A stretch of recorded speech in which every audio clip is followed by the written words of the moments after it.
All right, we should be live. Kenny with Helicopter Land Ground School. We're going to get to the video. We just went out in the Enstrom, shot a new video for you. We're going to get to that in just a minute. Two members. We're going to put up the first picture for Josh. Josh said, hey, hi, Kenny. Had the private check ride today. Thunderstorms moved in and couldn't do the flight, but oral's done.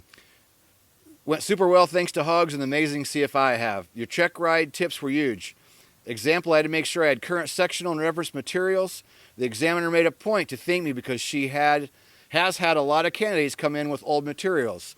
Anyway, just wanted to say thanks and let you know how the flight goes. And then just a few days later, private pilot check ride success. Thanks for all your help on the instrument next week. Take care. So that was Josh. So congratulations, Josh. That's awesome. And that's the point we make all the time about having everything ready the day of, having it ready 3 weeks ahead of time. Then the next picture we're going to share with you is Glenn Roberts. Glenn said, Heather, I used the instrument and commercial courses to review my Heli ATP add-on in the EC-135 sim at Flight Safety in Dallas. Worked great for review. I used the instrument review, because remember we have instrument-specific information inside Helicopter Land Ground School, to get ready to start teaching in my F-28C. I'm really enjoying the course material. It's great for review anytime. Anytime I have a minute to spend, it's always reminding me of things I learned when I started, but maybe have not thought about in a while. Keep up the great work, Glenn Roberts. That's awesome.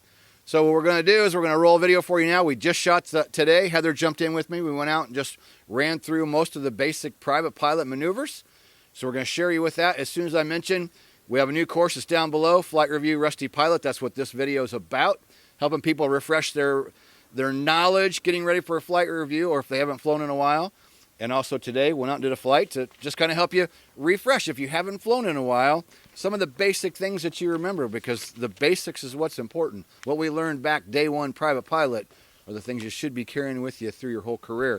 So go down below to check out that new course or our private commercial CFI or instrument courses. Those are all down as well below. All right. Let's roll that video for you, and then we'll see you at the end. Hey, it's Kenny with Helicopter Land Ground School. We're going to go out and just do something kind of fun today. I'm going to make a video for our flight review Rusty Pilot course.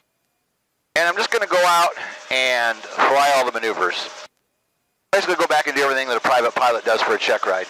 And that's what I usually do if I haven't flown for a while. You know, example over the years. After my helicopter accident, I didn't fly for a few months.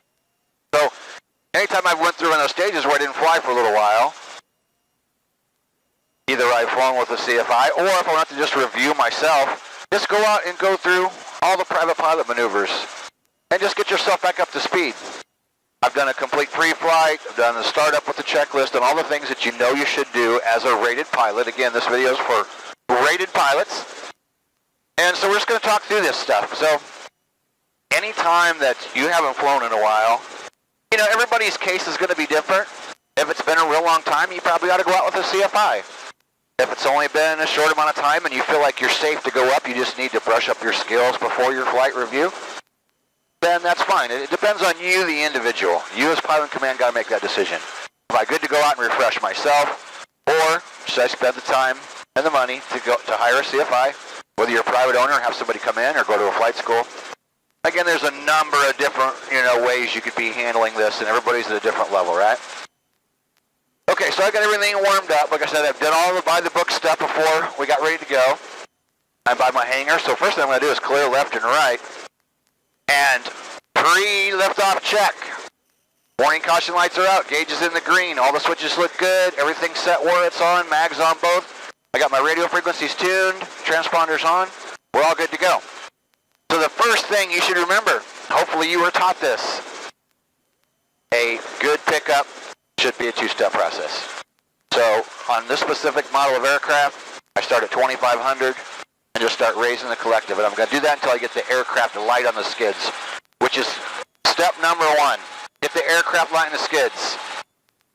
Pause, neutralize all movements. Step number two is to gently lift it up. You're going to see a little instrument bounce. That's normal.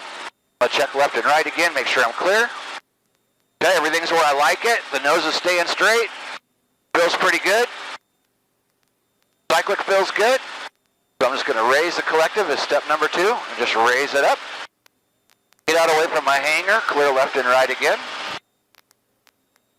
And I'm going to hover out here and just get clear of obstacles. So right now, I'm kind of doing a hover taxi pre-takeoff check, I guess you'd call it. As I'm hovering out here to get to a nice open area, I'm looking. What are the temperatures and pressures doing? How's everything looking? Okay? Now again, in this particular aircraft, I'm going to set it down, and it's allowed. We can lean this aircraft. Depending on what you're flying, you may not be able to do that. So I'm going to set it down. Once I get it down on the ground, I'm going to lock my collective, roll back the throttle a little bit, make sure everything's safe. It's like I could take my hand off in this aircraft because it's got trim motors on it. Some aircraft you can't do that. Okay, collective's locked. Gonna lean it out a little bit. I'm gonna mess with the squelch here just a hair. Hopefully that will help take out some of that wind noise. If I keep the aircraft in trim, we won't have a lot of wind noise. We'll see. How good a job will I do at keeping it in trim? Okay, again, as a refresher, 2-step process to lift the aircraft up. I was taught in the beginning, experienced pilots roll these aircraft over from not doing a good 2-step process. So here we go. Step number 1, get the aircraft light in the skids. I got to reach down, release my collective lock. All right, step number 1, get the aircraft light in the skids. Looking outside, I can see the windsock directly out in front of me. Looking good. Got it light. Step number 2, gently lift it up. So now, I'm going to do another hover pre-takeoff check. Warning caution lights are out, gauge is in the green, everything's looking good. I'm looking for any aircraft. I'm actually on the emergency frequency right now just because the radio traffic's really heavy. And I didn't want to get interrupted every 5 seconds with somebody talking. So, I'm looking left and right. Oh, by the way, I'm at a Class G airport. And it's quiet right now. All the radio traffic was coming from other localities. All right. And I'm going to set down again and adjust that squelch because I know that's annoying. But you know what? We're going out to re-prep our skills, right? Or prep our skills. So take your time when you're going out. There is no rush. I got to set it down again. Adjust that squelch a little bit. Try to take some of that noise away. So I'm going to set it down. Lock the collective again. Reach down. Let's turn squelch back a little. Hopefully that will cut out some of that wind noise, or we're going to try this again. Can't stress enough the 2-step process. So I'm looking around, looking for traffic. I see nobody. Nobody in the taxiway. Nobody coming or going. Release my collective. Pre-takeoff check, or pre-lift check. Warning caution lights are out. Gauge is in the green. All my switches are where I wanted them. Got my squelch adjusted. Got my mixture done. Got my radios where I want them. Taking the time to be prepared is going to make your flight a lot better. I've rushed flights, and every time you rush flights, it ends up being sloppy, right? Just like the key to a good approach.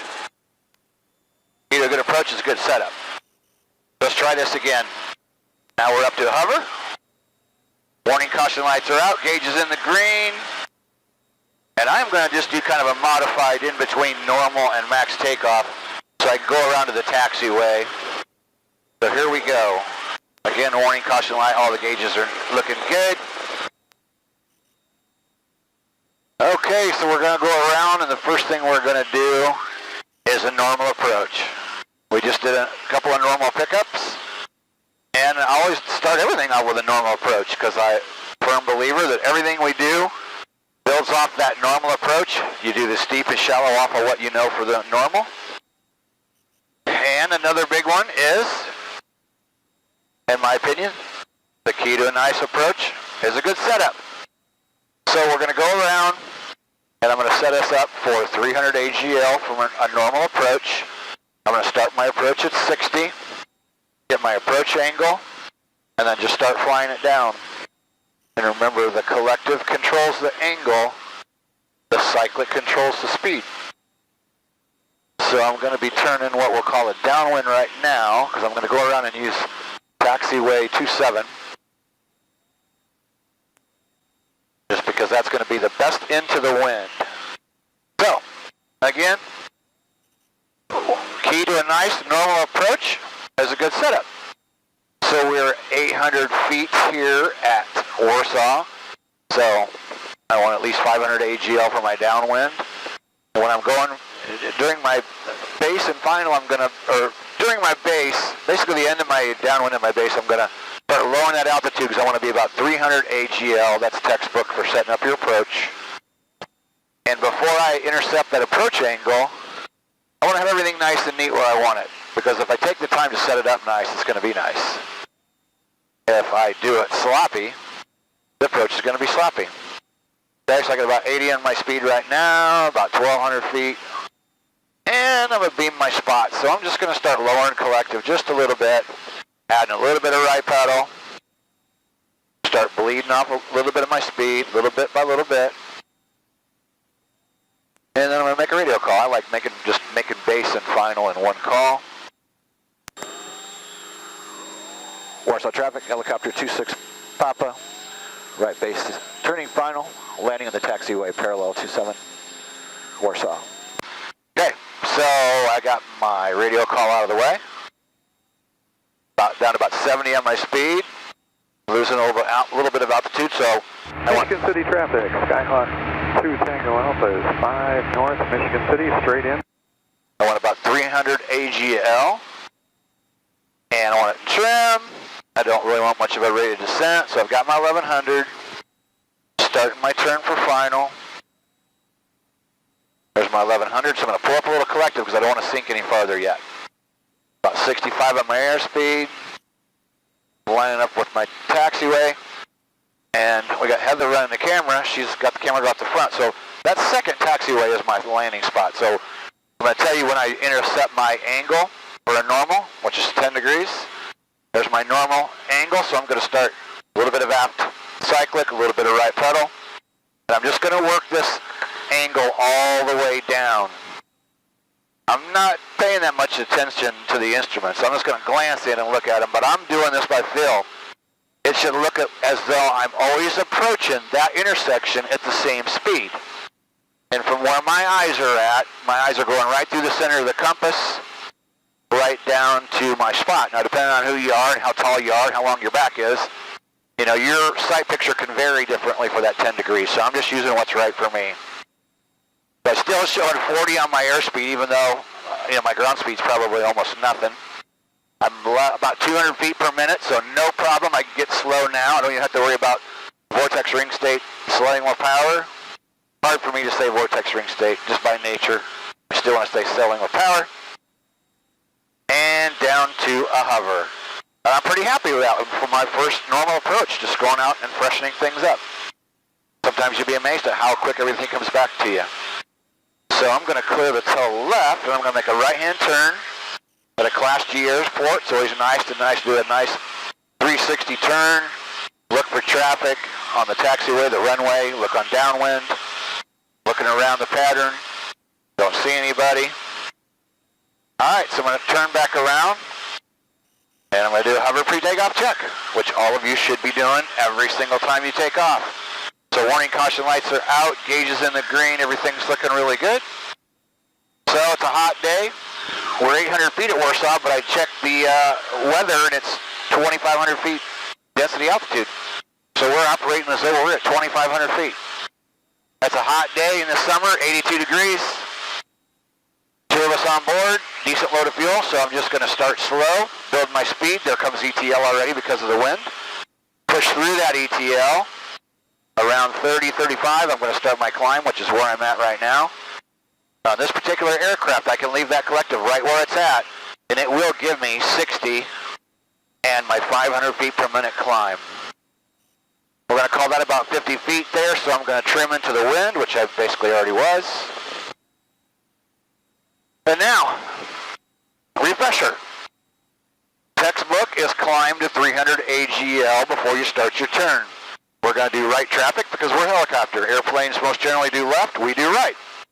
Unless there's some other circumstance causing you to do something different. But that's the general rule. So So a good general rule is to climb to 300 AGL before you start your turn. We even used that flying in helicopter EMS. That was our rule. Didn't matter what kind of flight you were doing, climb to 300 AGL before you start your turn. So I have my 300 AGL. I'm going to start a right-handed turn, but I'm also looking left and right, clearing the area. I'm going to climb on up to my intended altitude for downwind, which would be 500 AGL, would be 1300 MSL. Alright, so everything's looking good. I'm going to go ahead and do a kind of a downwind check now as I'm turning downwind. Warning caution lights are out. Everything's green, looking good.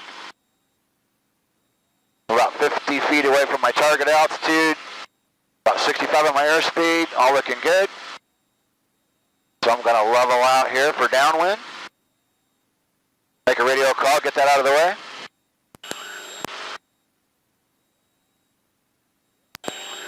Warsaw traffic helicopter 26 Papa right downwind. Landing the taxiway parallel 27 Warsaw.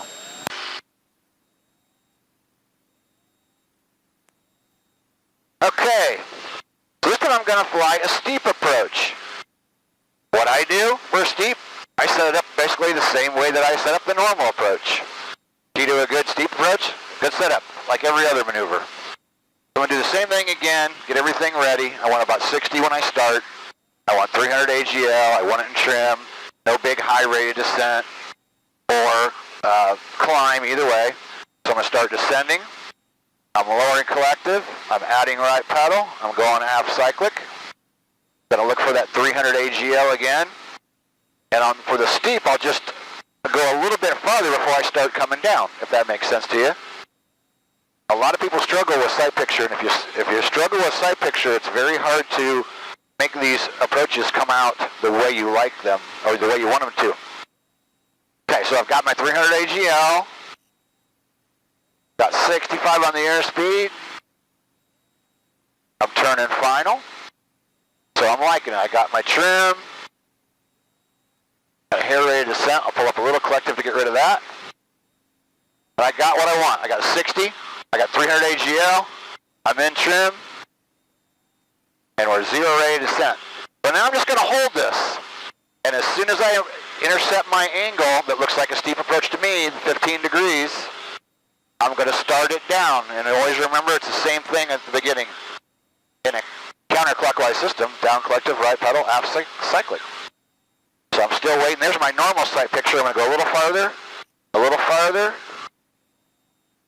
and now I'm going to start my approach. So I'm going to go down collective, right pedal, aft cyclic. Collective controls the angle, cyclic controls the speed. So my sight picture is a little steeper. Now my spot's between the compass and the top of my dash. Again, every person's different, and depending on your aircraft and your size. And I just want to keep slowing this thing down. Slow by slow. I have a high rate of descent, about 500 feet per minute, but I still got 30 on my airspeed, so I'm going to keep pulling that collective in. And I'll have that rate of descent below 300 before I let that airspeed drop off. There I'm at 300 feet per minute, and now it's coming towards 200. Let the airspeed drop down, and there's my spot. I like that one. And always remember that if you set the approach up and it's crappy, just go around, set it up again. If you set it up sloppy, it's going to be sloppy. I'm going to clear my tail left again. I'm going to make a right-hand turn, again, looking outside, looking for traffic, see what's going on. And then we'll go around and we'll do a shallow approach and running landing.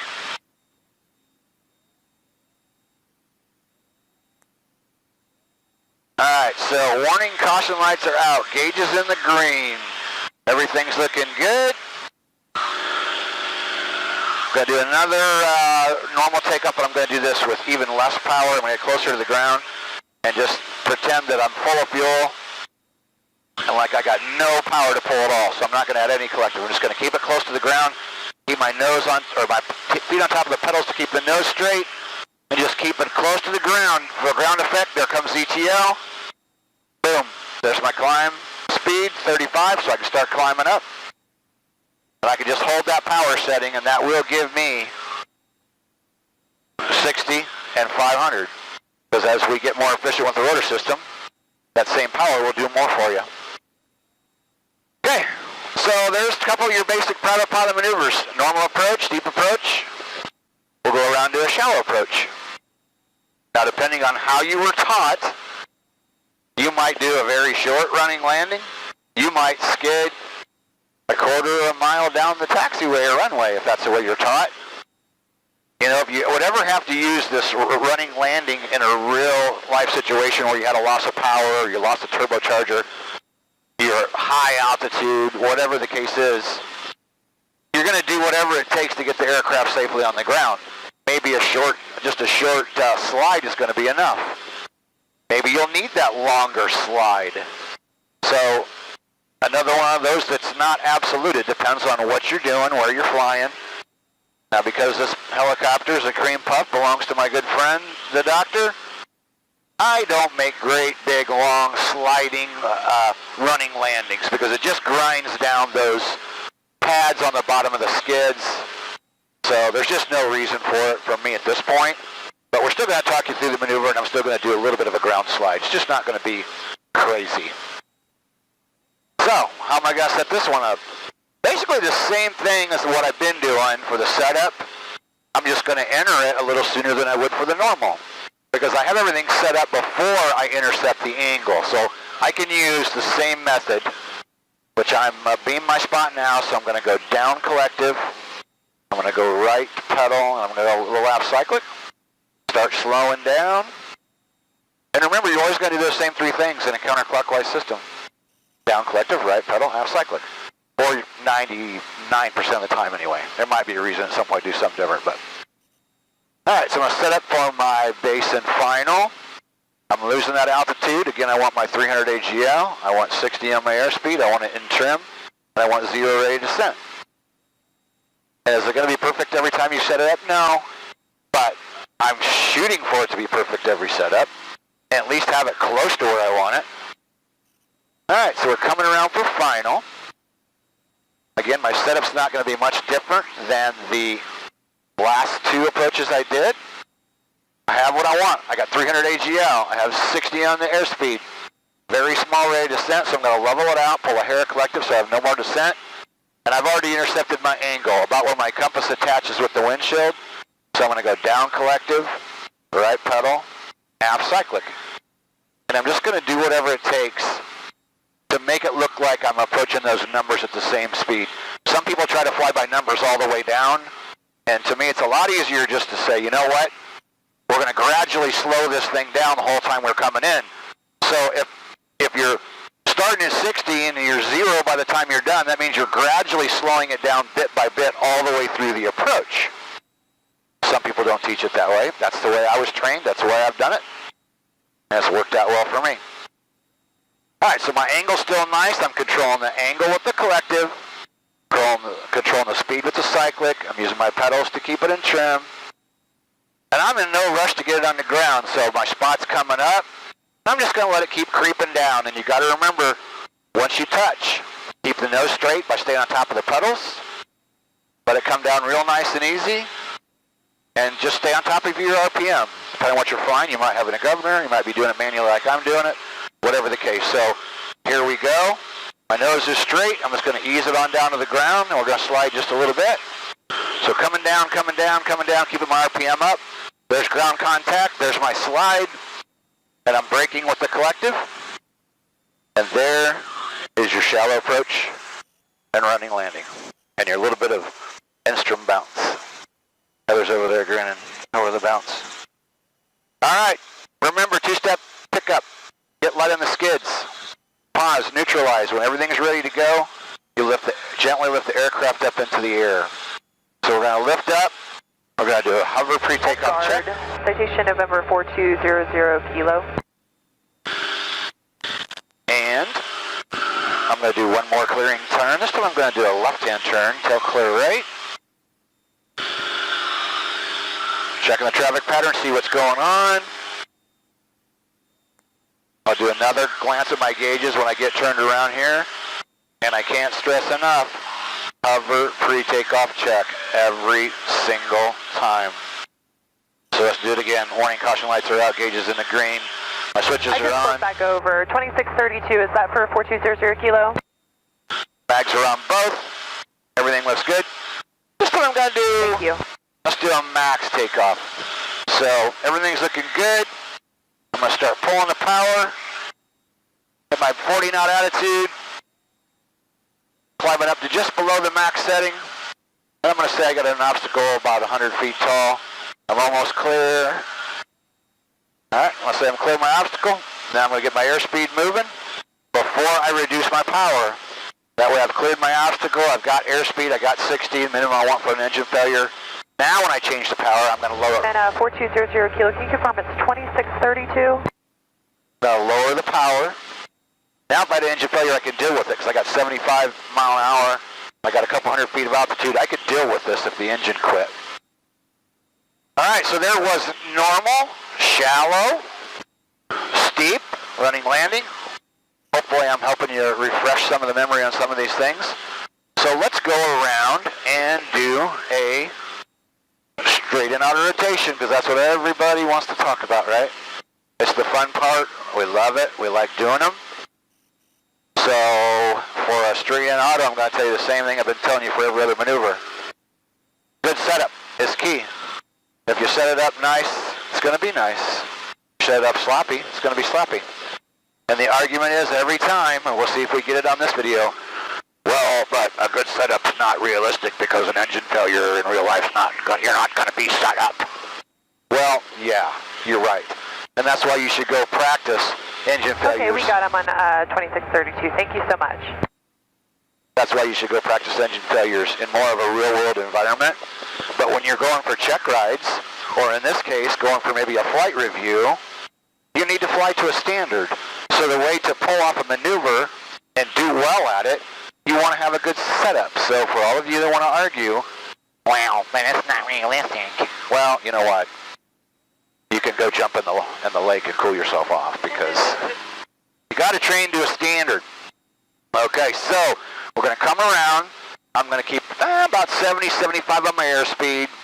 I'm going to keep it at 500 AGL. I want to be in trim. I want 0 rate of descent. I want everything to look good and feel good before I enter. And if I screw it up, I'm going to go around and do it again. If it feels good, I'll enter it. So I'm on my base, getting ready to turn on my final. And everything's looking good. I'm going to pull up a little collective because I've dropped below my 500 just a hair. And I have a rate of descent. So I want to get rid of that. So I'm pulling up, there we go. Pulled the collective up. Got my 500 AGL, got my 65, 70 on my airspeed. And now I can just start getting ready. So I'm going to go to the same spot I've been going to. And I'm just going to count it off and I'm going to do it. If you're comfortable doing them, great. If you're not, go get with a CFI. Go do them with a CFI if you're not 100% comfortable. There's no reason to crack up the aircraft. Okay, so my spot's coming up. We got some wind today, so I'm going to wait till it's almost to the touching the the thing on the chin bubble where the bottom of the windshield meets. So I'm going to go 1, 2, 3, enter. Collective down, right pedal. A little bit of aft cyclic. All right, good. Got a nice entry. And a little more right pedal. Now I'm just going to keep this 60. Hold everything. I can see treetop level. Just below treetop, I'm going to start a gentle flare, make it a bigger flare, bigger flare, bigger flare, bigger flare. Now I'm going to roll in the power, level it out, and bring everything back together. Not too bad. The flare is something you can discuss all day long. Right here, I didn't need a big flare. If I had a real engine failure and I was trying to go to a small parking lot, a flare would have to be really aggressive. All right, so let's do what we do. Left tail clear left, right pedal turn. And if you're not doing those, I think you should. And I've heard students that, they got their rating. Oh, well, I'm not with Kenny anymore. I'm not doing all that tail clearing business. Well, that's pretty dangerous attitude when it comes, and I hear about it later, right? And then I hear about people going out and wrecking aircraft. Well, guess what? They turn their tails into stuff. They hit things because they don't do proper clearing turns. Should be clearing that tail every single time. So warning caution lights are out, gauge is in the green. We're going to do in between, I'm kind of a modified here, between normal and max. Because I want to get on the roll and we're going to go do a 180 auto. You know what, first let's do a quick step. I should have done those before the straight in, so let's do a quick step. Get rolling along here and let's go 1, 2, 3, quick stop. So quick stops, I'm going to go down collective, right pedal, aft cyclic, keeping the nose straight, keeping my altitude level, keep holding, keep holding, keep holding, keep holding, keep holding, and right about there, it's about to drop. I'm going to level it out. I'm going to raise collective. I'm going to adjust pedals, and I'm going to adjust every throttle, everything is necessary. And let's do another one. There's a million ways of teaching these. A million ways to do it. I'm showing you how I do it. You can have a mini one like right here go, oh, quick stop, somebody pulled out in front of me. Doesn't have to be real aggressive. It can be a little slower like this. Just because you need to quickly deaccelerate the helicopter. Level it out, back to hover. And I like to use 40 and 40, 40 feet and 40 mile an hour, but you can use more, you can use less, you can do them at any airspeed, any altitude. So we're going to do one more. We're going to do one that's more aggressive. Warning, caution lights are out, gauges in the green. This is going to feel more like the flare in the auto. So we're going to get some decent speed. I'm going to follow the taxiway here. I'm going to go a little more aggressive here. 1, 2, 3, quick stop. Down collective, right pedal, aft cyclic. I'm adjusting the throttle, adjusting my pedals. Keep flaring, keep flaring, keep flaring, keep flaring, keep flaring, keep flaring. I'm waiting until it's about ready to drop. And then I'm going to level it out, raise my collective, adjust my pedals, and get back down to hover. Alright, I like those. Those are pretty decent. So warning, caution light, gauges in the green. We're going to get on a roll here. And I think I'm going to go around here and set up for a 180. But I can guarantee you 100%, if I don't like it, I'm going to go around and set up again. Let's do a quick 180. And I'm making this tight to steer clear of the north-south runway. So I'm going to kind of maybe purposely make this 180 not work out to where I just circle around. Because I know about where I want to be. So I'm pulling quite a bit of power to try to get where I want to be and get the airspeed and altitude that I want to perform the 180. And I'm really rushing to try to get everything where I want, the altitude I want, and the airspeed. So this even may be a legitimate go-around. Okay, I got my airspeed, almost at my altitude, but I got a great big climb going, pulling a bunch of power. So I'm going to say, you know what? I'm close to my entry point, and I'm just not 100%. I'm going to do a 180 turn here to the left. So as I'm doing this 180 turn, I can take a big deep breath and go, okay, let's get everything fixed where I want it. I want 500 AGL, so I'm going to get that. My RPM's a hair low, I'm going to fix that. My trim, I need a little left pedal. Airspeed's about 75, so that's good. I can do a little check here, you know, warning, caution lights out, gauges in the green, make sure everything looking good before I practice an auto so it doesn't turn into a real auto. Heather, are you enjoying the auto rotations? Are you enjoying the auto rotations? Yes. All right, good. Enjoying it all. All right, so I can't stress enough on these 180s. This is the one, and I've told this story in the past, and you'll hear about it inside Helicopter Flying Ground School. When I was a brand new CFI, I almost lost my life in a 180 auto. And I was with the weekend warrior, private pilot that owned the flight school, had a couple hundred hours, and I trusted that he could handle it, and he blew it. And luckily my training kicked in, and it scared the hell out of me, but then I saved it, and I almost quit. I was a brand new CFI, and I almost quit. And I went back and talked to the examiner about it, and he talked me through it. And he said, well, now you've had your scare. Don't let it happen again. Never believe the guy next to you is any better than you. And he talked me through it, and I worked my way through it, and thank God, 20 years later, I'm still doing it. But I almost quit. All right, I got to get ready here. I got 70. I got 500 AGL. Little right pedal for trim. I'm going to get everything ready.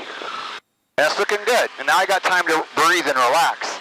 And I can start counting before I get to my spot so I can enter on my spot. So I see my spot coming up. We're going to the same taxiway. And I'm going to go 1, 2, 3, enter. Collective down, right pedal. Roll off a little bit of throttle. Start my turn. And here we go. Okay, I got 60. RPM's building a little bit, so I'm raising a hair collective. That'll happen to you almost every single time. Still got my 60. Going to be a little short, but that's okay. It might work out. Still got 60. There's treetops. Start a gentle flare. Make it a bigger flare. And I'm going to roll in power. I come out a little high there, but that's okay. I didn't wreck the aircraft, right? So, and I still ended up at my spot. So there you go. So there's a 180. All right, what else might you want to practice? Again, use your best judgment for your skill level. If you're okay doing these on your own, great. Depending on insurance, depending on where you're at, this may not be something that's allowed. You may not be allowed to do engine failures. You know what? I see an airplane in the runway, so I'm going to get rolling here. Let's go do something else. I was going to do a hover auto, but you know what? Let's get out of his way. What have we done? What have we not done about hover auto? We haven't done the simple hovering stuff, but you're a rated pilot, you know, but don't go out there and don't be afraid to just go back to basics and do hover left, hover right, hovering around a point. Have you done that? Has anybody taught you hovering around a point? It's a great exercise when your skills are up to par. But just take your time with this stuff. Don't get in any big rush. Auto rotations, I don't recommend private pilots go out and do auto rotations on their own. Now, if you're a private pilot owner and your insurance company's okay with it, you know, more power to you, I guess. If you're comfortable doing them, I'm going to come back down here to the taxiway since we got out of that guy's way. And we're going to do a hover auto. So, the key to a hover auto, there's two keys I think of right away. One, of course, is what I keep preaching about, and that's a good setup. The next one is going to be timing. To me, this maneuver is not that difficult. It is when you're trying to learn it, and it's difficult if you screw up the timing. So what I do is get a nice stabilized hover going, reposition my hand on the throttle, and I count 1, 2, 3, enter. When I say enter, I'm going to simultaneously roll off throttle and add right pedal. I'm going to pause, and then I'm going to raise the collective, and then put the collective back down. So here we go. In 1, 2, 3, enter. Throttle off right pedal, pause, onto the ground we go, and collective back down. So again, depending on your skill level, I highly, highly, highly recommend you do those with a CFI. If you own the aircraft and your insurance allows it, and it's your choice, then that's up to you. You know what? Let's talk about a set down. Let's not forget the basics. Let's throw a set down here before we wrap this video. Now remember to look outside just like on the pickups. Set down, same thing. If you look at the ground, you're staring at the ground, that's going to screw you up. You want to be looking outside. And remember there's an air cushion about 6 inches. Just start lowering the collective. I'm going to do that now. I'm lowering down, keep my feet on top of the pedals. Right about there's my air cushion. Now I got to give that collective a small push to make it go on down to the pavement and collective all the way down. I also use a tiny bit of forward movement with those. And that's because I struggled in the beginning with set downs, and an instructor said, here, try this, a little bit of forward movement. And I liked it, and I've always maintained that. Now I've had people say, well, why do you always do that? I find it a little bit easier, and let's do that. I find it a little bit easier if you have the space to just, as you're coming down, use a little bit of forward movement. Keep coming down, keep coming down, keep coming down, a little bit of forward movement. To me, that makes it a lot easier to set it on the ground. Okay? That's what I do. It's a method. A lot of people like to go straight up and straight down, but a little bit of that forward movement is a good thing. All right, let me get my thoughts together here. Let's go fly around for a second. What else do I want to do? If you were getting yourself ready for a flight review and you were doing it on your own, I'd just go out and do all that stuff. Again, depending on your confidence level. If you weren't confident to do the autos, or the insurance won't allow you to do it, then save that stuff for the CFI. I'd just be upfront with the CFI and say, hey, I did go out and I did a little bit of flying and I did approaches and stuff, but I didn't want to do autos on my own, which again, I just think the more difficult stuff you can work into, and there's never any reason to do something in an aircraft that's just not necessary and that you're not comfortable with. The flight review is the flight review. Let's cover that real quick. It's a minimum of an hour flight and a minimum of an hour ground. And if you're good to go, the instructor's going to sign you off and you'll be done. If you're lacking in one of those areas, he may say or she may say, well, your flying's good, but your ground kind of sucks. We need you to come back, in in a week, or whatever the case is. But if you're using our new flight review course, hopefully your knowledge will be all up to speed, and you're going to be good to go. So, quick stops, all that's good stuff. All right.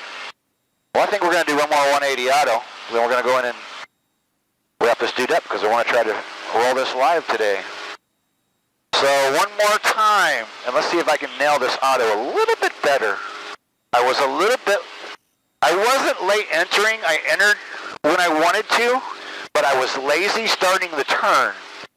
And a lot of times that's the problem with people, is if you're too lazy, starting your turn after entry, it screws up your auto rotation. So I got to get myself a little more altitude here. I want to get myself lined up to where I know what usually works. There's a little red barn out there. I try to fly about over that barn.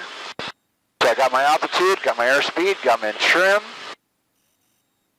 So this time I just don't want to delay that turn. When I say enter, I'm going to enter and turn. And people do it all the time, and I did it. Just a common mistake that we all make sometimes. So here we go. In 1, 2, 3, enter. Collective down, right pedal, aft cyclic, and start that turn. Don't dally too long like I did last time. Oh, this is better, much better. All right, keeping that 60 in there. Erase a little bit of collective. RPM's climbing.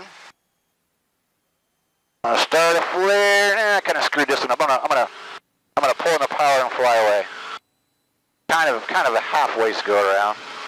I just didn't like that ending. I was flaring too high, and I got aggressive, and I didn't like it, so I recovered. So there you go. Do what's safe. Trying to save it at the very end near the ground is not the place to fix it. You know, when we get practicing like the full downs, when I do a CFI with somebody, I go, okay, on these full downs, we're only going to go all the way down if we like it. If we're partially through it and something's off, we're not feeling good about it, let's recover the power and let's fly away. We only want to get close to the ground if it feels good and we're ready. If you're trying to fix stuff at the very end, not good. So, I got to go out here and redeem myself. One more. See if we can make this work out. All right, breathe in and out, color. You know, we all do it. We get nervous in the helicopter, and we tense up on the controls, the cyclic, the pedals, or whatever, and especially for a flight review rusty pilot. I mean, it's very easy to go out there and be nervous, even though you're rated. Doesn't matter whether you got 200 hours or 8,000 hours, and you haven't. It just depends. Every person's different. All right, let's nail this stinking 180, man. I want to end this on a good note. And I want to talk about the rusty pilot just a little bit on our way in, about people that haven't flown in years. We'll talk about that on the way in. All right, get my mind on the task. Got to do a good one. I don't want to end on a crappy note. All right, so everything's looking good. I got what I want. Need to be a little closer, maybe. And I'm going to go 1, 2, 3, enter. Collective down, right pedal, aft cyclic, start my turn, got my trim. All right, looking good. I feel better about this one. Yes. Maybe a little tighter, get lined up better with the runway. I like this much better, much better. We're going to make this one work. Yes, yes, yes, yes. Oh, yeah. That's it. That's it. Flare, flare, flare, flare, flare. Just over my shot, my spot, just a hair. Not bad. I like it. All right. So we're going to head in, but I want to talk about those of you that haven't flown in a while. I got a bunch of different scenarios. But instead of boring you with a bunch of stories, here's what I want to tell you. If it's been a year, 2 years, 5 years, 10 years, maybe even more, what I've seen is these things, this comes back to you quicker than what you might think. These things that you learned all those years ago, you know, I think the muscle memory is still there for the most part, for most of you. So if you're intimidated because you haven't flown in a long time, I just want to tell you, in the years I've been doing it, when I've helped someone who was what we'll call a rusty pilot, hadn't flown in a while, and they came in, almost every single time they were happy with the end result and how quickly things come back to them. So ultimately, it's your decision on, you know, how you approach getting back into flying again. Of course, if you're legal to fly and insured and you feel comfortable to go out and refresh yourself, if it's only been, you know, a short amount of time, that's one thing. But if it's been many years, I highly recommend not just jumping in a helicopter and going and giving it a try. Just spend the money, hire a CFI, go to a flight school, get some good quality instruction, and go out and refresh. So we're going to shoot an approach back into the hangar. Might as well keep the, looks like we have enough battery time maybe. Recording time, we'll just shoot ourselves a steep approach going back into the hangar.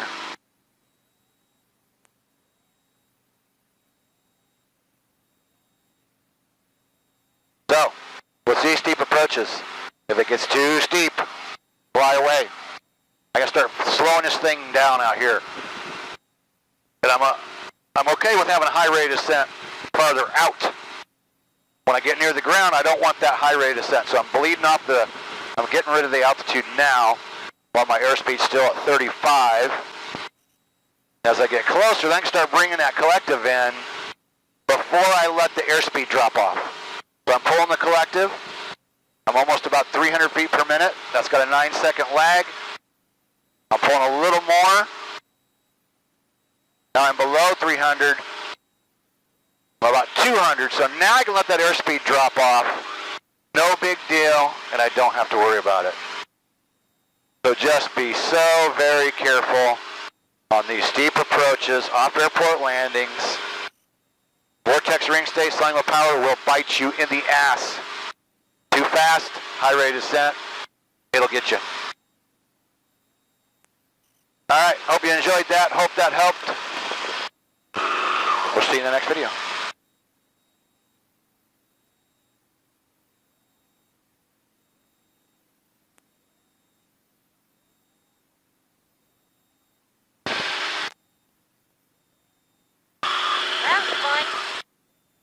I barely even stuttered. I couldn't do that, and I couldn't do that in the hangar without flubbing something up. Shall I hit in? Yep, stop that one. And then.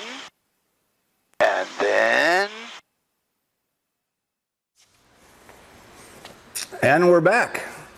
Helicopter's still outside. Normally when I have the door open, it makes me really dark in here, but I think this looks all right. So let me know if you can hear us. Couple of questions. I just saw Jeff said, Kenny, Brian, what are your thoughts on wearing helmets as a standard thing to do? Is it a good idea? I have a video on helmets where I put my opinion out. They're great if you got the money for them and it's something that you can do, but flight schools, you know, they're struggling to make money the way it is. Most flight schools are never going to be able to afford to provide students helmets. They're just too much money. Of course, helmet's a great idea if you want to purchase your own. Again, most flight schools aren't going to get you one. I wore one 5 years flying EMS. They're great, but for the type of flying I do, I just choose not to wear one. I like summertime flying, short sleeve shirt and shorts and a headset. I'm taking my chances. So really up to the individual. Something that if you want to spend the money on, great. Obviously, it's going to help protect your head if you ever get into trouble. That's for sure. There was a question earlier from a young man. He said he wanted to be a helicopter pilot. What do I do? Yes, start saving your money. Sign up for a HOGS membership if you're ready. But it's expensive, and that's the problem for most people getting a private pilot license. Becoming a helicopter pilot is about the money. And it's going to take a bunch of money, somewhere between $50,000 to $100,000 to get all the way to CFI, where you can get out in the world and start working to build your time so you can slowly move up the ladder, and you're going to work for peanuts. It's just the reality of it. What else? Was there any other big questions? While we're seeing if there's any other questions. Excellent review. Who said that? Thank you for excellent review. Perfect. Live to fly another day. Helicopterground.com. The no-go buttons. If you've got one and haven't sent us a picture yet, please do. We have the investment in buying these and the investment in shipping them to you. And we do that when you pass your check ride and you send us your pics. Do us a favor and send us the pics of your no-go button. Designed to, when you're trying to make that decision, you decide you're not going to go due to weather or some other reason. There's an underlying decision why you know you shouldn't go. You want to go, you need to go, but you know you shouldn't. Live to fly another day. make the right decision, stay on the ground. Highlight Heather's box. This is what she did when she came in today. Heather comes in on Tuesdays. The rest of the week she's home taking your text messages and phone calls at 574-767-1797. Check this out. These are all the no-go buttons going out. Matthew Youngerman, Glenn Roberts, who we just highlighted this morning, Dave Faulkner. Dave Faulkner's a CFI out in California. He's going to show this off at his flight school. Dave Faulkner's a longtime ground school member, now teaching in a flight school in Southern California. Sending Dave his. Dave was here and did a video with us last summer during Coffee with Kenny. What else we got? Heather's going to be, man, I'm mixing up her packaging. And then Josh, who we showed earlier today. So there's 4 no-goes going out. And we're shipping books. We stopped shipping books during the height of the COVID stuff when I wasn't having Heather come in at all. So we are shipping books again, but they're only going out on Tuesday. So no, Tuesdays when books and no-go buttons will ship as of this making of this video. That may change over time. Let's see what happens with the world. Let's hope it calms down and things get better. International shipping is taking a long time on anything. So if you're international, know that it's going to take you some time, and that's because of what's going on in the world. Shipping a lot of times is getting delayed. I mean, I've ordered stuff and a couple days and then 2 weeks later I'm getting it. That's a problem. But we got to deal with it for right now. So there's your no-goes, there's your books. You can get the books. Top 10 check ride tips on our site, helicopterground.com, which there's a link down below. You can get helicopter check ride. We just send you those books for just shipping and handling. Helicopterground.com below in the description box. That's where you can order the books. That's where you can sign up for private pilot, commercial pilot, instrument pilot, CFI, or professional pilot, where you get it all. And I'm going to throw out my code today, 25% off of any membership. So 25% off the first month of any monthly membership, or 25% off the big professional pilot. That's quite a good savings. So if you've been thinking about joining Helicopter Line Ground School, you're going the professional pilot route. Usually Michael Ware's in here going, buy it. It's a deal. It's a deal full price. It's an even better deal with that 25% discount. So all you need is my code, KK25OFF, KK25 off. You enter that in the coupon box during checkout, and that will reveal the discounted price to you. So you'll see exactly how much money you'll save off the first month of any monthly membership or the big professional pilot package. And all of our memberships come with a money day, 30-day, no-hassle, money-back guarantee that's been in place for almost 9 years since we started. We back that 100%. We don't argue. The burden is on us to provide you the value. You got no reason to not sign up if you're going for a helicopter rating and you're struggling. Whether you're a beginner, commercial guy, instrument guy, CFI, professional pilot, you want a flight review, rusty pilot, jump in and consume that course. The monthlies are all month to month. You keep it as long as you like. You cancel any time, month to month, as long as you need it. And the other beauty with Helicopter Line Ground School, with the monthly memberships, keep as long as you like, cancel any time. You can self-cancel or we'll do it for you. And you can leave, come back as many times as you need. We always part as friends. And Heather can verify now, and Brian can too. We have people that come in, do the private. Hey, I'm unsubscribing, got my check ride done, but I'll be back. And then you see them come back a couple months later to do the instrument, or they come back to do the commercial. Then they take a break, and then they'll come back again, months down the road for the CFI. So this has turned in over the last 3 years now that we've been doing the monthlies. Very popular for people to log in, use what you need for the time you need it, unsubscribe, and come back anytime. We always part as friends. We even part as friends with the 30-day, no-hassle, money-back, ironclad guarantee. We don't argue. We just refund. That's it. In the beginning, Heather would question that, and Brian questioned that, and I'm like, whoa, don't even question me. It's a 30-day, no-hassle, money-back guarantee. There is no arguing. No, we don't try to convince you to stay. We don't try to get, what didn't you like? Nope. 30-day, money-back, no-hassle, guarantee. Pass your check right, send us a picture. We send you the no-go. Live to fly another day. Helicopterground.com. Do what? Do they know about the new masks? Oh, yeah. I haven't mentioned this in the video yet.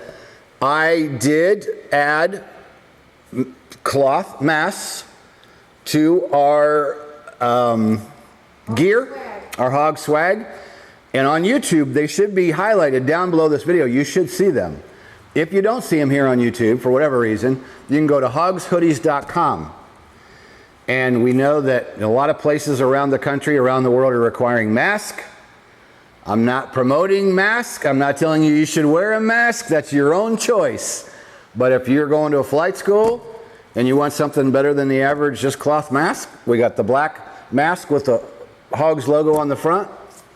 We have a lot of fans out there that we appreciate, a lot of members that have stuck with us all these years.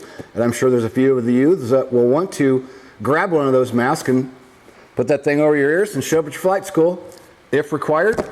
Support Hogs. Has the Hogs logo on it. I think it even has the web address on the front. Because don't get confused by the imitator.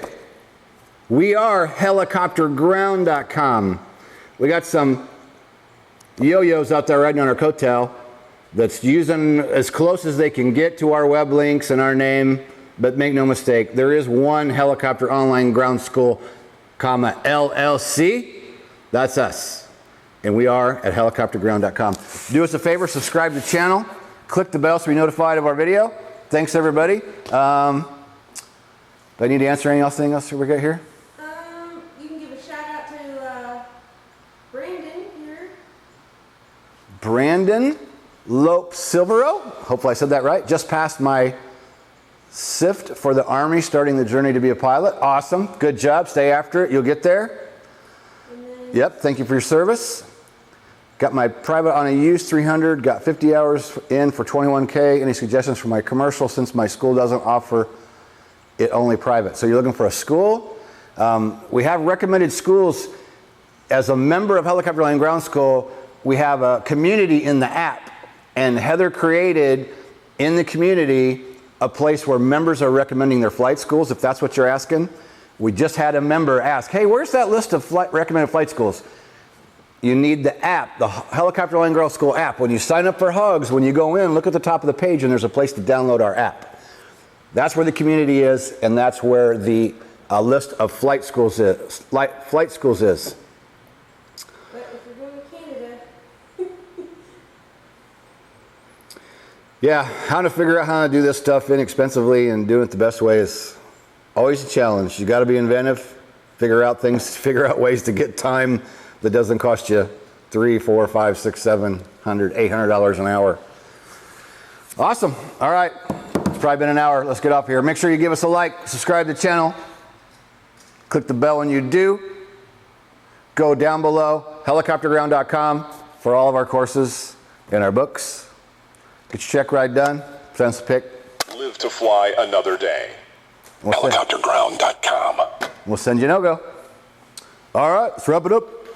See ya.